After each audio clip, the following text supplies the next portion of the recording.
इस बार अगर मुझे चुनाव में मतदातागण का समर्थन मिला, जिस हिसाब से मिल रहा है, तो मैं विश्वास के साथ और आपके माध्यम से पूरे पंचायत वासियों को बताना चाह रहा हूं कि इस पंचायत का अपना स्वास्थ्य केंद्र होगा इस बार। नमस्कार, मैं अभय पांडे और अभी हम हैं ग्राम पंचायत राज रेपुरा के मुखिया आरती देवी के पुत्र राहुल सिंह जी के साथ, जो कि एक कम उम्र में राजनीति में, यानी पूरे बिहार ही नहीं पूरे देश के राजनीति में एक अलग पहचान बनाए हुए हैं। तो राहुल जी, हमारे चैनल में आपका पहले बहुत बहुत स्वागत है। बहुत बहुत धन्यवाद। आपके माध्यम से आज हमारे पंचायत वासियों के लिए एक संदेश देने का मौका मिला और इसलिए तहे दिल से आपका बहुत बहुत आभार, धन्यवाद। राहुल जी, हमें मालूम चला है कि मुखिया जी का कार्यकाल 2 टर्म का हो चुका है, तो इन 10 सालों में बताइए कि क्या विकास का कार्य हुआ है और कैसा रहा। देखिए, पंचायत में मैंने 10 सालों के कार्यकाल में देखा है कि आप मेरे पंचायत के किसी भी गांव के किसी भी गली में आप जाइए, तो मैंने जहां जहां देखने को मिला है सारे जगह पे ढलैया, कहीं पे पीसीसी, कहीं पे मिट्टीकरण करके उसका चौड़ीकरण किया गया है और इसमें बेस्ट हुआ है। मतलब पूरे पंचायत के अंदर जो कार्यशैली 10 सालों में रहा है मेरी माँ का, उसके तहत जो ग्राम संसद आयोजित किया गया था हाल दिनों में, उसमें पूरे बिहार के 15 मुखिया को अवार्ड दिया गया था, जिसमें तीसरे नंबर पे हमारी माँ ने उत्कृष्ट सम्मानित अवार्ड उनको हासिल हुआ। तो ये 10 सालों के कार्यकाल का नतीजा है और ग्राम पंचायत वासियों का जो स्नेह प्यार है, इसी के बदौलत जो उत्कृष्ट अवार्ड मिला, जिसमें माननीय केंद्रीय मंत्री गिरिराज सिंह, उद्योग मंत्री शाहनवाज हुसैन जी और पंचायती राज मंत्री श्री सम्राट चौधरी जी और कई अन्य मंत्री मौजूद थे, जिन्होंने ये पंचायत पे विशेष ध्यान देने के लिए उन्होंने विशेष तौर से आगे भी साथ देने का निर्णय लिया। और हाल फिलहाल में मैंने मुख्यमंत्री जी से मिला था, तो मुख्यमंत्री जी ने यह आश्वासन दिया, पेपर में आपने देखा होगा, कि उद्योग जल्द ही हमारे पंचायत में उद्योग की भी बात चल रही है। राहुल जी, एक बात बताइए कि नल जल योजना लगभग हम जितने पंचायत घूमे कहीं ना कहीं विफल रहा, तो आपके पंचायत का क्या हाल रहा। देखिए, नल जल योजना सरकार ने जैसे ही बिहार में लागू हुआ था, ये योजना को हर पंचायत में लागू करनी थी। जैसे ही योजना जिला में आई, जिला से पंचायत स्तर पे आई, तो मेरा ये प्रखंड का सबसे प्रथम कंप्लीट करके और लोगों के बीच में जो पेयजल, जो आज देखते हैं कि 95% पानी के अभाव, जो बेहतर पानी नहीं मिलने की वजह से बीमारियां फैलती है, 95%। सबसे पहले ये एक पंचायत मॉडल बना था, जिसमें अलग अलग भिन्न पंचायत के लोग आके देखते थे कि कैसे नल जल का विस्तार हुआ, कैसे इसको लागू किया गया है, जिससे सैकड़ों परिवार, जितने परिवार हैं, उन तक पाइप नल जल के द्वारा जो शुद्ध पेय है उन तक पहुंचाया जाए। इसमें सबसे पहले 15वें वार्ड में लगभग जैसे स्कीम आए थे 3 साल, लगातार 3 सालों से यहाँ पानी, शुद्ध पानी मिल रहा है पंचायत वासियों को। तो मैं इससे बेहतर उदाहरण आपको नहीं दे सकता हूँ। राहुल जी, बताइए आपके पंचायत में सड़क की हालत क्या है। देखिए, सड़क की हालत, आप जिस सड़क से आए हैं, आपको कहीं मेरे गांव में सड़क की हालत आपको नज़र आई है?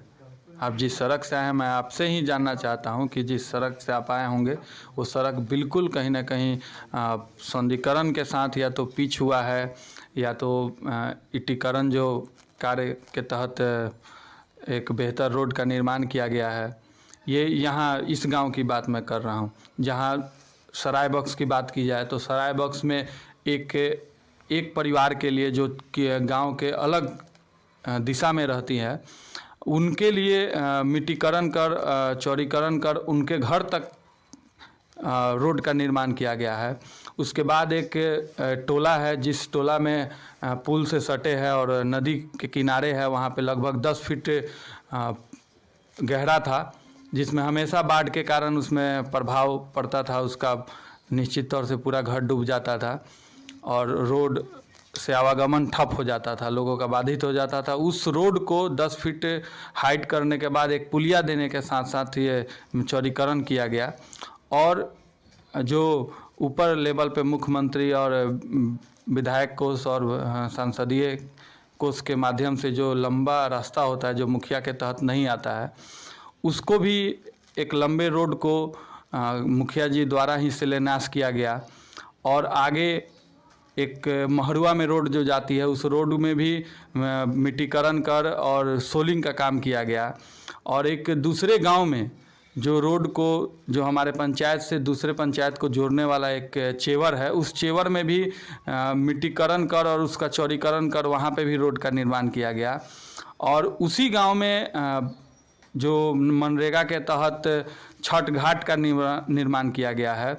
और बाउंड्री का भी जो मुस्लिम कम्युनिटी के जो वहाँ पे एक कब्रिस्तान है, कब्रिस्तान को भी वहाँ पे घेराबंदी कराने का काम किया गया। राहुल जी, मैं आपको बीच में रोकूंगा। आप बताइए कि मनरेगा में कितना लूट खसोट हुआ है, ऐसा आरोप लगाया जा रहा है आप पे, तो आपका क्या जवाब है? कौन आरोप लगा रहे हैं मनरेगा के? अगर आरोप जो भी आपके विपक्षी हैं, अगर ऐसा आरोप लग रहा है तो आपका क्या जवाब होगा? देखिए, विपक्षी तो बात जैसे कर रहे हैं, मैंने देखा कि विपक्षी कह रहे हैं कि उसी गांव में, जिस गांव की मैंने अभी बात की, उसी गांव में उन्होंने विकास का दिखा रहा है कि विकास इतना हुआ है कि लोग घुटने से ऊपर उसमें हल जा रहे हैं जाने वक्त, और उसी वीडियो में लोग साइकिल से जा रहे हैं उसी रोड से, और बाइक भी जा रहा है। तो कार्य प्रगति पे है। और उसी गांव में मैंने इतने विकास बताया। अभी दूसरी गांव की आप बात छोड़िए, मैंने अभी जितने रोड बताया वो सिर्फ और सिर्फ सराय बख्श की ही रोड को मैंने आपको बताया। और उसी रोड से तो ये देखिए, ये मानसिकता दर्शाती है हमारे प्रत्याशियों की, जो सामने दिख रहा है कि गाड़ी जा रही है और लोग पैदल जा रहे हैं, साइकिल से जा रहे हैं, उस रोड पे कहा जा रहा है कि लोग घुटने से ज़्यादा फंस जा रहे हैं। तो आप उसकी देख सकते हैं कि नीयत कैसी है। अच्छा, आप क्या गारंटी दे सकते हैं कि 10 साल में भ्रष्टाचार नहीं हुआ आपके कार्यकाल में? गारंटी आप, मेरी जनता ने गारंटी दिया है मुझे, जनता ने मुझे चुना है, मेरी माँ को चुना है 10 सालों से लगातार। और बिहार सरकार के जो मंत्री, पंचायती राज मंत्री, उद्योग मंत्री, केंद्रीय राज्य मंत्री, जिन्होंने इस पंचायत को सम्मान दिया है, तो ये भ्रष्टाचार की वजह से सम्मान मिलता है क्या कहीं? 10 साल किसी और ने भी तो शासन किया है, जिन्होंने हमेशा भेदभाव किया है, और वो आज जाति पात से ऊपर उठ के अपील कर रहे हैं। तो ये मदन सिंह जी का व्यक्तित्व स्वभाव का प्रभाव है कि उन लोगों को जात पात से ऊपर उठने की बात करनी आज इस समय में आ गई है। तो मैं ये आपके माध्यम से बताना चाहता हूं कि 10 साल के कार्यकाल में यहाँ पे अगर एक साइन की व्यवस्था अगर किसी ने के द्वारा, चाहे वो कोई भी जाति के हो, या आप जानते हैं कि एक मुखिया का साइन का महत्व कितना होता है, पासपोर्ट बनाने के लिए, चरित्र बनाने के लिए, आवास बनाने के लिए, किसी भिन्न सेक्टर में अगर आप बाहर काम कर रहे हैं तो वहाँ के निवास के लिए, बहुत सारे अनेकों चीज़ों में आपको मुखिया का साइन के गुजरना पड़ता है। और 10 सालों में मैं दावे के साथ कहता हूं कि कोई भी जाति के लोग 10 सालों में अगर इस दरवाजे पे, इस पंचायत प्रतिनिधि के यहाँ आकर और उनके एक साइन के लिए भी अगर ऐसा कहा गया हो कि नहीं आप इस कास्ट के हैं या आप यहाँ के नहीं हैं, या किसी प्रकार से उनको व्यवस्था नहीं दिया गया हो, तो मैं दावे के साथ कहता हूं कि आप ये घूमिए और आपको लोग स्वयं बता देंगे कि ऐसा भेदभाव कभी 10 सालों में एक दिन भी नहीं हुआ है। और स्वाभाविक बात है कि पंचायत की जितनी योजनाएं होती हैं,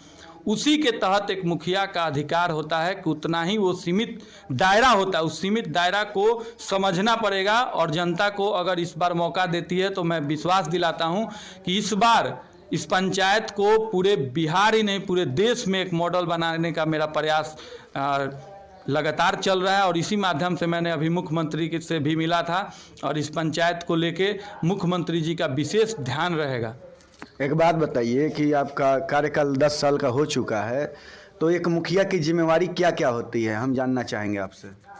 एक मुखिया की जिम्मेवारी, जितनी योजनाएं हैं जिला अंतर्गत, पंचायत स्तरीय जितनी योजनाएं आती हैं, भिन्न बहुत सारी योजनाएं हैं, जिस योजनाओं को यहाँ धरातल पे इतनी तेज़ी से लागू किया गया है, जिसका परिणाम अगर आप पंचायत, ये जो बात हमसे पूछ रहे हैं, आप ये पंचायत के लोगों से भी जाके, मैं आपके साथ चल रहा हूँ, आप चल के वहाँ पूछिए, पंचायत के लोग आपको खुद बताएंगे कि पंचायत में कितनी योजनाएं लागू हुई हैं इन 10 सालों में।